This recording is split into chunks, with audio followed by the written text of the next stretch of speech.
Bonjour et bienvenue à ma chaîne YouTube. Mon nom est Dr Salima et je suis docteur spécialiste en gestion des ressources humaines. Pour aujourd'hui, je parlerai de l'impact de la COVID-19 sur notre santé mentale.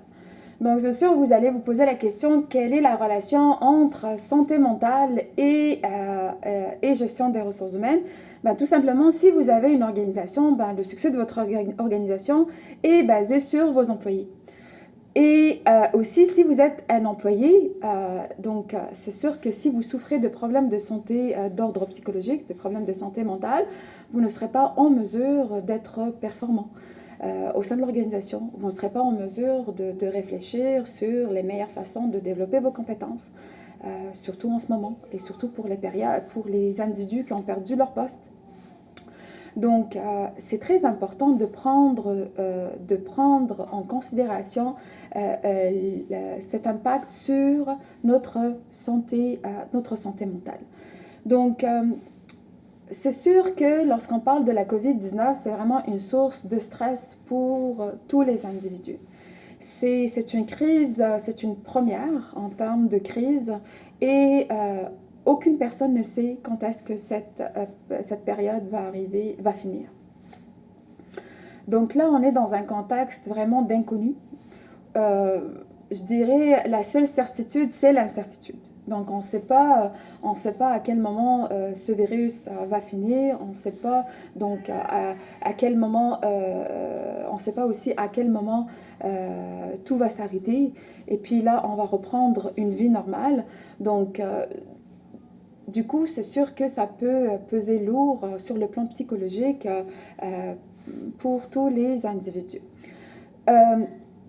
C'est pour cette raison que c'est très important d'identifier ou de connaître les conseils à appliquer pour pouvoir prévenir le développement des problèmes de santé mentale. Et avant ça, lorsqu'on parle de santé mentale, c'est sûr, il y a plusieurs exemples. On parle de dépression, on parle de détresse psychologique. Lorsqu'on parle de détresse psychologique, c'est vraiment des émotions négatives qui sont présentes et persistantes. Donc là, si elles ne sont pas identifiées, elles peuvent mener à une conséquence plus grave, notamment la dépression. C'est très important d'identifier nos sources de stress comme individus parce que les sources de stress varient d'une personne à une autre. Les individus n'ont pas le même contexte. Il y a des individus, il y a des personnes, par exemple, qui ont des défis majeurs. Là, on trouve des individus monoparentales. Ils ont perdu, par exemple, leur poste présentement. Il y a également des situations, on sait que aussi de par la littérature, que les femmes peuvent souffrir plus comparativement aux hommes des problèmes de santé mentale en milieu de travail. Donc là, c'est sûr que c'est des éléments qu'on doit prendre en considération parce que c'est des éléments modérateurs. Donc là, on parle notamment de contextes qui varient d'une personne à une autre. La vie des individus vraiment varie d'une personne à une autre et aussi le contexte varie d'une personne à une autre, d'où l'importance de connaître notre propre contexte. De connaître nos défis, de connaître aussi nos sources de stress pour pouvoir identifier les meilleures façons pour pouvoir s'ajuster et pour pouvoir aussi aboutir à des solutions qui peuvent aussi nous aider à prévenir le développement des problèmes de santé mentale et aussi réduire notre niveau de stress. Donc, quelles sont les meilleures actions à faire? Elles sont simples. Elles sont simples à dire et elles sont aussi à la fois challengeantes parce qu'il faut vraiment avoir cette volonté de les appliquer. Mon premier conseil, c'est plus de rester en contact avec les autres individus. Présentement, là, on parle de distanciation physique.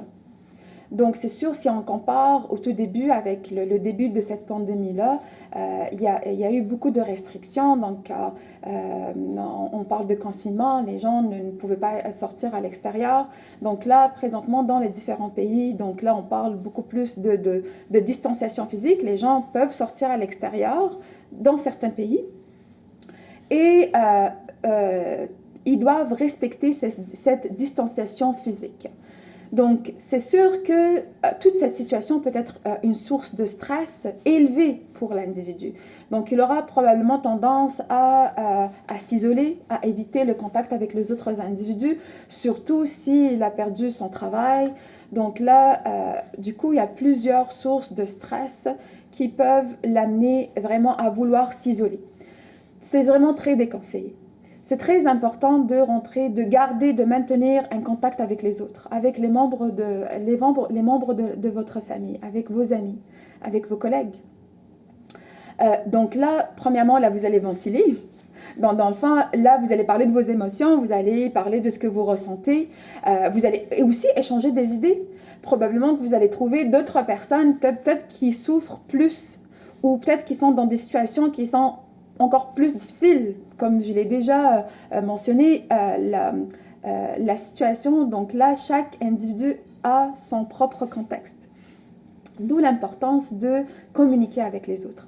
De deux aussi, le réseautage joue un rôle majeur lorsque vous êtes dans un processus de recherche d'emploi. Donc, si vous avez perdu votre poste, le fait d'être en contact avec les autres, premièrement, vous allez déjà donner l'information. Les gens vont savoir que maintenant vous êtes à la recherche d'une opportunité d'emploi, que vous avez perdu votre poste. Et de deux aussi, vous allez prendre en considération, vous allez échanger des idées, vous allez voir quelles sont les meilleures façons ou les meilleures pratiques qui ont été appliquées par d'autres personnes dans votre réseau et qui ont fonctionné. Donc là, dans ce contexte-ci, c'est très important de maintenir ce contact avec les autres. Maintenant, ce contact-là peut être maintenu aussi par téléphone. Vous pouvez contacter ces personnes-là. Vous pouvez également maintenir ce contact virtuel. Là maintenant, il y a plusieurs façons de garder un contact virtuel avec nos amis, notre famille également, donc notre réseau, en utilisant par exemple les rencontres Zoom que plusieurs personnes utilisent maintenant. Le deuxième conseil que je donnerai, c'est de limiter votre accès, je dirais, aux médias. Lorsque je parle plus des médias, on a beaucoup d'informations. On parle d'info-obésité, donc on reçoit beaucoup d'informations. Ces informations-là peuvent être une source de stress et de frustration pour l'individu. Donc là, les informations peuvent être liées au nombre de cas. Je ne dis pas qu'il faut carrément ne pas suivre ces médias, non. Je dirais plus organiser votre temps. Passez pas tout votre temps devant la télé ou en cherchant sur Internet sur ce qui se passe là, plus au nombre de cas, au nombre de décès qui sont reliés à la COVID-19. Donc là, c'est possible d'organiser votre temps, avoir accès à l'information au début, le matin par exemple, et aussi le soir, juste pour voir, vraiment avoir l'idée, vraiment ce qui se passe en termes de, je dirais, en termes de news, en termes d'informations. Et de cette façon, vous allez aussi minimiser et réduire votre niveau de stress. L'autre conseil que je donnerais, c'est d'organiser aussi votre temps, de créer votre propre routine. La routine n'est pas, surtout pour les individus qui ont perdu leur travail, la routine n'est pas juste de se lever le matin, de faire des recherches d'emploi jusqu'au soir. Ce que vous pouvez faire, c'est que vous allez organiser votre temps. Donc, vous allez vous donner, par exemple, tel nombre d'heures pour la recherche d'emploi. Et puis là, vous allez aussi vous donner du temps à vous et aussi à votre famille, de vous donner du temps à vous pour vous amuser, faire ce qui vous intéresse, faire du sport, lire. Donc, vraiment faire des choses qui vous intéressent. Vraiment faire des activités qui vous intéressent. L'autre élément également, c'est prendre une pause. Donc, dans votre organisation de temps, c'est très important aussi de prendre une pause dans laquelle vous allez réfléchir sur ce que vous voulez faire. Lorsque vous perdez votre travail, ce n'est pas la fin du monde. Oui, c'est une situation qui représente un défi majeur pour tout le monde. C'est sûr que lorsque les individus perdent leur travail, c'est sûr qu'il y a il y a des gens qui ont perdu leur poste après quoi? Après 13 ans, 20 ans de travail au sein de l'organisation. Mais là, c'est le résultat de difficultés rencontrées par les organisations à cause de la situation actuelle créée par la COVID-19. C'est très important de réfléchir. Est-ce que vous voulez continuer dans le même secteur d'activité? Est-ce que vous voulez continuer à faire la même chose? Est-ce que vous voulez explorer d'autres horizons? Est-ce que vous voulez développer vos compétences? Donc, si vous ne prenez pas soin de votre santé mentale, vous ne serez pas en mesure de prendre ce recul pour réfléchir et prendre les décisions qui vous conviennent. Parce qu'au final, c'est vous qui allez prendre la décision. Donc, c'est très important de réfléchir, de prendre ce temps, ce break, cette pause, pour réfléchir sur ce que vous voulez faire et ce que vous pouvez faire. Et prendre cette période-là comme une opportunité pour vous, pour chercher vraiment le travail qui vous convient. Ou peut-être aussi réfléchir à développer vos compétences. Peut-être que vous aimez, par exemple, faire quelque chose d'autre, peut-être lié au marketing, or vous êtes dans une autre spécialité, donc juste à titre d'exemple.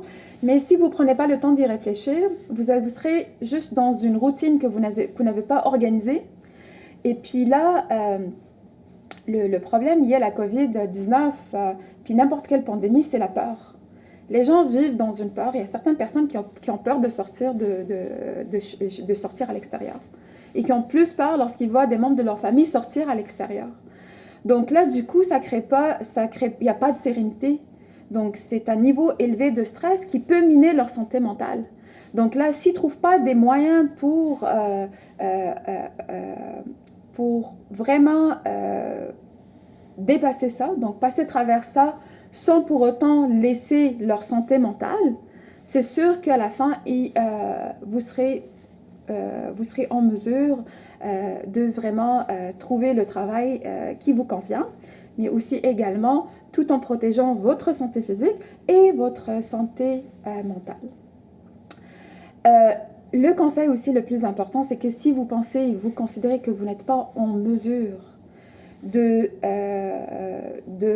supporter la situation, vous n'êtes pas en mesure de protéger votre santé mentale, vous avez besoin d'aide, c'est ça. Si vous avez besoin d'aide, donc c'est très important de contacter un spécialiste. Maintenant, il y a des services en ligne qui sont disponibles. Si par exemple, il y a des individus qui ont peur d'aller visiter des cliniques, qui ont peur de sortir à l'extérieur, et puis là, ils se retrouvent chez eux. Il y a des gens qui ont peur de prendre des vacances. Oui, il y a des restrictions aussi par rapport au voyage qui varient d'un pays à un autre. Mais donc, dans ce contexte-ci, le fait d'avoir peur de sortir, ça peut être un élément bloquant. Mais il y a aussi des solutions. Il y a des solutions en ligne qui sont fournies par des spécialistes, des psychologues, des psychiatres, des spécialistes, donc qui peuvent vous aider vraiment à prévenir un développement de problèmes de santé mentale. Je vous encourage vivement, si vous êtes dans cette situation, de contacter ces spécialistes-là qui vont pouvoir vous aider et prévenir le développement d'une manière plus complexe de ces problèmes-là. Un autre élément aussi majeur, c'est que il y a beaucoup d'entreprises qui réouvrent là présentement. Donc, il y a le retour au travail. Il y a beaucoup d'employés, il y a certains employés qui continuent de travailler, qui continuent à travailler de chez eux. Il y a d'autres employés dans la nature de leur poste ne leur permet pas de travailler de la maison. Donc là, ces employés-là doivent être physiquement présents dans les milieux de travail.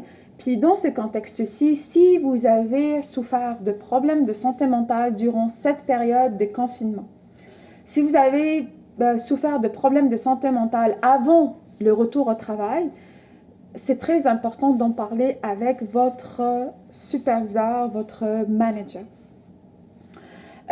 Pourquoi? Pour voir la possibilité d'accommodation. Donc là, dans ce contexte-ci, lorsque vous allez ouvrir, vous allez discuter avec votre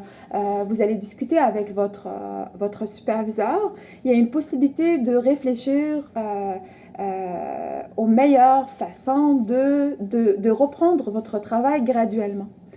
Parce que c'est sûr que si votre employeur ignore votre situation, donc là, il va s'attendre à ce que vous rentrez, à ce que tu commences le travail rapidement, tu vas être performant.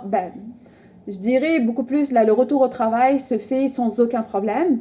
Donc là, il ne va pas savoir que tu as déjà souffert de problèmes de santé mentale durant cette période-là. Donc, d'où l'importance de discuter avec votre employeur avant de retourner physiquement au travail pour voir quelles sont les mesures qui sont développées, présentes dans votre organisation, qui peuvent vous aider dans ce contexte-ci. Donc, c'est vraiment une action que vous devez entreprendre. Et donc, c'est tout pour aujourd'hui. Si vous avez des questions, vous pouvez les écrire dans les commentaires. Si il y a un sujet qui vous intéresse et vous voulez en savoir plus en lien avec la gestion des ressources humaines, mais aussi avec la COVID-19, je travaille beaucoup sur la recherche, l'impact sur la santé mentale des employés, mais également d'une perspective de gestion des ressources humaines. N'hésitez pas à me poser vos questions. On pourra également en parler. Je pourrais également développer des capsules dédiées pour ça. Donc, n'hésitez pas à m'écrire dans la section commentaires. D'ici là, je vous dis passez une bonne journée et prenez soin de vous. Merci, bye bye.